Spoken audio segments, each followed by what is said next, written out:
10वी-12वीचा निकाल कधी लागणार? तारीख जाहीर झाली. राज्यातील सर्व विद्यार्थी आणि पालकांसाठी अतिशय महत्त्वाची बातमी समोर आली. ती म्हणजे निकालाची तारीख. काही दिवसांपूर्वी 10वी आणि 12वीच्या परीक्षा संपल्या. मुलांना सुट्ट्या देखील सुरू झाल्या आहेत. पण निकाल कधी लागणार हा प्रश्न प्रत्येकाला पडला आहे. प्रत्येकाला वाटत आहे की निकाल लवकरात लवकर लागला की मग पुढच्या ॲडमिशन प्रक्रियेला आपल्याला वेळ मिळेल. पण यावेळेस निकालाची तारीख ही खूप लवकर जाहीर करण्यात आली आहे. पण इथे एक अडचण आहे की ॲडमिशनची प्रक्रिया पुढची बदलली आहे. 10वीच्या मुलांना 11वीच्या ॲडमिशनसाठी जी प्रक्रिया आहे ती पूर्ण बदलणार आहे. तसेच 12वीच्या विद्यार्थ्यांना ग्रॅज्युएशनसाठीची प्रक्रिया देखील पूर्णतः बदलणार आहे. आता सध्या निकालाची तारीख नेमकी काय आलेली आहे, 10वीचा निकाल कोणत्या दिवशी लागेल, 12वीचा निकाल कोणत्या दिवशी लागेल हे तर आपण पाहणारच आहोत. पण उत्तरपत्रिका घोळ काय झाला, आता चेकिंग कशा पद्धतीने बदलली आहे, त्याचा विद्यार्थ्यांना काय तोटा होणार आहे, सरकारने काय धोरण लागू केले आहे, 11वी ॲडमिशनची तारीख काय, ग्रॅज्युएशनच्या ॲडमिशनची तारीख कशी असणार, काय नियम त्याचे बदलले असणार, सगळी सविस्तर माहिती आपण व्हिडिओमध्ये घेणार आहोत. नमस्कार विद्यार्थी मित्रांनो आणि पालकांनो. सध्या राज्यामध्ये एकच चर्चा आहे, एकच धाकधूक आहे आणि ती म्हणजे निकाल कधी लागणार. 10वी आणि 12वीच्या परीक्षा संपल्या, सुट्ट्या सुरू झाल्या, पण मनातला तो निकाल काही केल्या पाठ सोडत नाहीये. आजच्या या व्हिडिओमध्ये आपण निकालाच्या तारखेपासून ते अगदी 11वी प्रवेश प्रक्रिया आणि ग्रॅज्युएशनच्या बदललेल्या नियमांपर्यंत सर्व काही सविस्तर जाणून घेणार आहोत.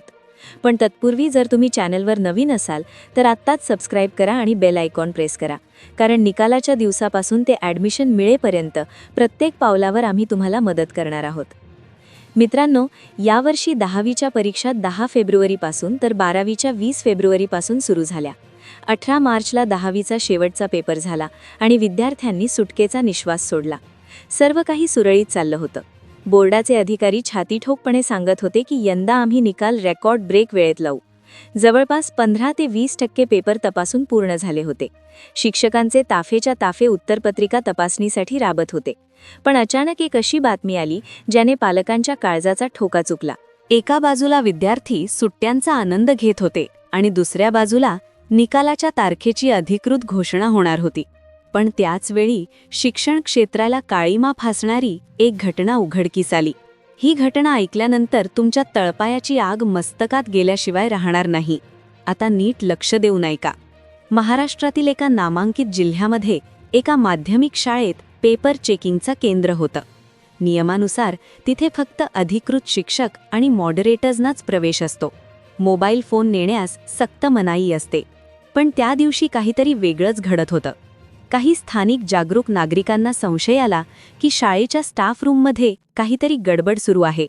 त्यांनी तक्रार केली, पण सुरुवातीला कुणी लक्ष दिलं नाही. शेवटी जेव्हा प्रकरण पोलिसांपर्यंत पोहोचलं आणि भरारी पथकाने तिथे अचानक धाड टाकली, तेव्हा जे दृश्य दिसलं ते पाहून सर्वांचे डोळे विस्फारले. स्टाफ रूमच्या एका कोपऱ्यात जिथे CCTV कॅमेरा नव्हता, तिथे 10वीत शिकणारी एक मुलगी आपल्या शाळेच्या गणवेशात बसलेली होती. तिच्या हातात 10वीच्याच विज्ञान आणि गणिताच्या उत्तरपत्रिका होत्या. ती मुलगी चक्क परीक्षकांसारखी लाल पेन चालवत होती, मार्क्स देत होती आणि पेपर तपासत होती. काय होता तो संवाद? जेव्हा अधिकाऱ्यांनी त्या मुलीला विचारलं, बाळा तू इथे काय करतीयस, तेव्हा तिने जे उत्तर दिलं ते ऐकून अधिकारीही हादरले. ती म्हणाली, सर आमच्या सरांनी सांगितलं की हे पेपर चेक करून दे, तुला प्रॅक्टिकलमध्ये पैकीच्या पैकी मार्क्स देऊ आणि थोडी पॉकेट मनी पण देऊ. विचार करा मित्रांनो, ज्या उत्तरपत्रिकेसाठी तुम्ही तुमचं रक्त आटवलं, दिवस रात्र हेत करून अभ्यास केला, त्या उत्तरपत्रिका एका शाळकरी मुलीच्या हातात होत्या. ही बातमी वणव्यासाठी पसरली. पालकांनी बोर्डाच्या कार्यालयाबाहेर गर्दी केली. आमच्या मुलांच्या भविष्याशी खेळ का, हा एकच प्रश्न विचारला जाऊ लागला. या घटनेनंतर त्या शिक्षकांना अटक तर झाली, पण बोर्डाने असा कोणता मोठा निर्णय घेतला ज्यामुळे निकालाची तारीख चक्क 10 दिवसांनी पुढे ढकलली गेली? या घटनेनंतर राज्याच्या शिक्षण मंत्र्यांनी तातडीची बैठक बोलावली. बोर्डाच्या विश्वासार्हतेवर प्रश्नचिन्ह उपस्थित झालं होतं. त्यामुळे सरकारने एक ऐतिहासिक निर्णय घेतला, सर्व उत्तरपत्रिकांची फेर तपासणी. हो मित्रांनो, ज्या केंद्रांवर संशय होता तिथले सर्व पेपर आता पुन्हा एकदा अनुभवी आणि तज्ज्ञ शिक्षकांच्या देखरेखीखाली तपासले जाणार आहेत.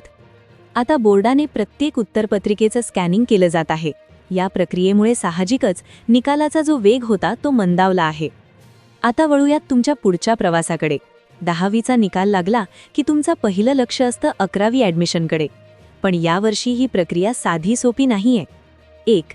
यंदा 11वीसाठी नवीन स्मार्ट पोर्टल लॉन्च झाला आहे. 2. कागदपत्रांची अट. निकाल लागण्याच्या आधीच तुम्हाला तुमचं डोमिसाईल, कास्ट सर्टिफिकेट आणि इन्कम सर्टिफिकेट तयार ठेवावे लागतील.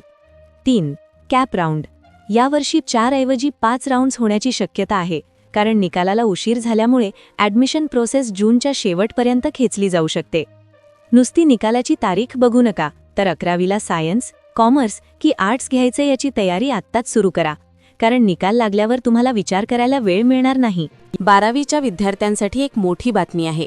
यावर्षीपासून नॅशनल एज्युकेशन पॉलिसी NEP अधिक कडकपणे लागू होत आहे.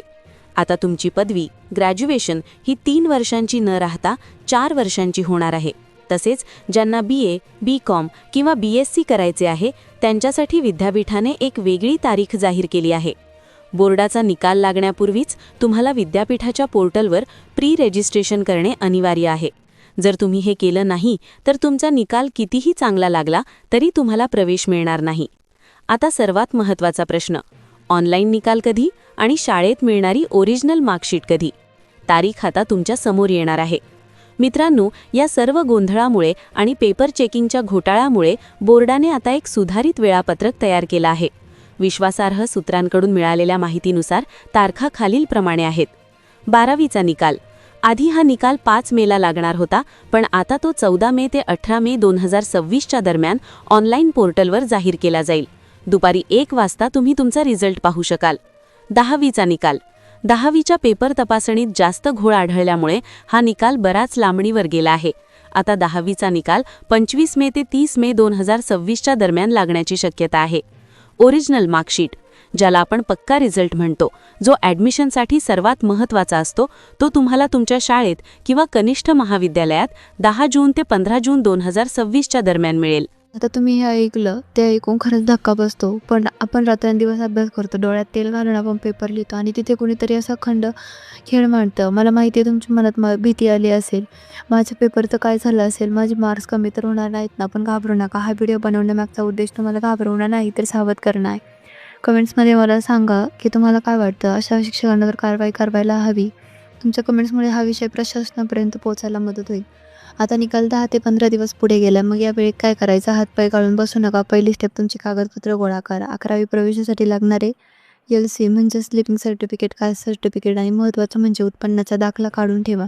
ऐनवेळी धावपळ करण्यापेक्षा आत्ताच ही तयारी करा. जर तुम्हाला ती निवडताना कन्फ्युजन असेल तर खाली कमेंट्समध्ये करा, मी त्यावर वेगळा व्हिडिओ बनवेल. 12वीच्या मित्रांनो, तुमच्यासाठी नॅशनल एज्युकेशन पॉलिसी म्हणजेच मोठं आव्हान आहे. 4 वर्षाचं ग्रॅज्युएशन म्हणजे आता फक्त डिग्री मिळवणं नाही तर स्लिक्स मिळवणं आहे. दुसरी महत्त्वाची स्टेप, विद्यापीठाच्या पोर्टलवर प्री रजिस्ट्रेशन विसरू नका. अनेक विद्यार्थी रिझल्टची वाट पाहतात आणि रजिस्ट्रेशन तारीख निघून जाते. मग कितीही मार्क्स चांगले असून ॲडमिशन मिळत नाही, ही चूक करू नका. बघा, निकाल आज ना उद्या लागेलच, पण खरी लढाई निकालानंतरच सुरू होते.